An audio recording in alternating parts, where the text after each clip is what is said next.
En este vídeo tutorial vamos a mostrar cómo, utilizando la herramienta de simulación multisim, podemos resolver problemas sencillos de circuitos de corriente continua.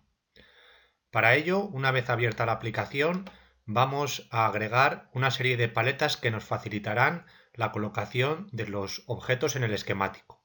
Para ello, hacemos clic con el botón derecho en la barra de herramientas y colocamos la paleta básica, en donde tenemos condensadores y resistencias, la paleta de fuentes de alimentación, donde tenemos fuentes de alimentación de continua y la tierra del circuito.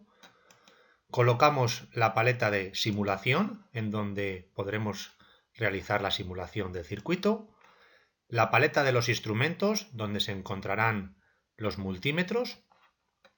Y la paleta de las sondas, donde tendremos las sondas de corriente.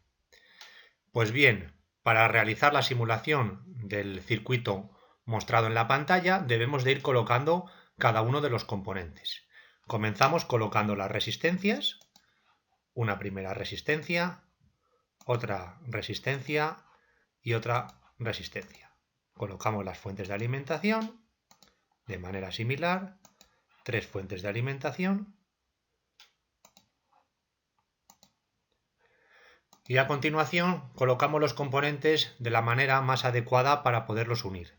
Para ello, haciendo botón control R, podemos rotar los componentes de manera que ponemos las resistencias de la misma disposición que tenemos en el circuito y colocamos ahora más adecuadamente los diferentes componentes.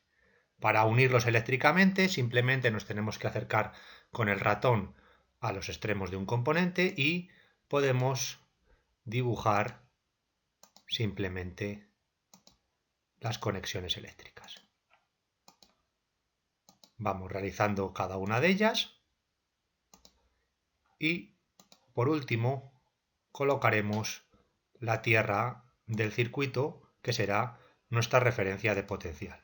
Tenemos la tierra del circuito que colocamos de forma que tenemos el circuito igual que el que queremos simular. Para cambiar los valores de los componentes hacemos doble clic en cada uno de ellos y colocamos los valores de 3 ohmios, 9 ohmios para esta resistencia y otros 9 ohmios, y de forma similar para las fuentes de alimentación, 8 voltios, 4 voltios para la siguiente fuente de alimentación y 16 voltios. Una vez hemos definido el circuito, salvamos el proyecto, lo vamos a guardar en el escritorio como ejemplo de C y ya podríamos realizar la simulación del circuito. Pero antes vamos a colocar las ondas de corriente en cada una de las ramas para que el multisim nos muestre el valor de la corriente. Usamos la sonda de corriente para esta rama,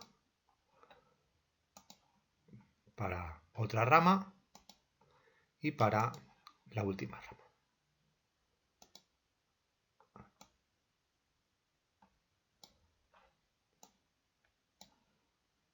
De forma que simplemente dando al botón de la flecha verde o F5 tendremos en pantalla los valores de las corrientes en cada una de las ramas del circuito.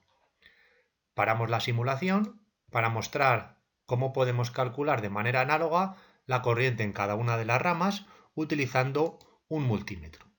Los multímetros, si queremos que calculen corriente, debemos de seleccionar la letra A y colocarlos en serie con el circuito. Por lo tanto, colocamos el multímetro y eliminamos hecha conexión con el botón suprimir. De forma que este multímetro nos dará la corriente que circula a través de esta rama. Observamos cómo nos da el mismo valor que la sonda de potencial. Para terminar, vamos a mostrar cómo en el caso de que queramos calcular la diferencia de potencial entre dos puntos cualesquiera del circuito, podremos utilizar un multímetro en configuración de voltímetro y conectar los extremos del multímetro a los puntos entre los cuales deseemos calcular la diferencia de potencial. En este caso elegimos cuál es la diferencia de potencial en extremos de la resistencia R3 de 9 ohmios. De forma que este multímetro nos mostrará cuál es la diferencia de potencial entre esos dos puntos, que resulta ser menos 7,2 voltios.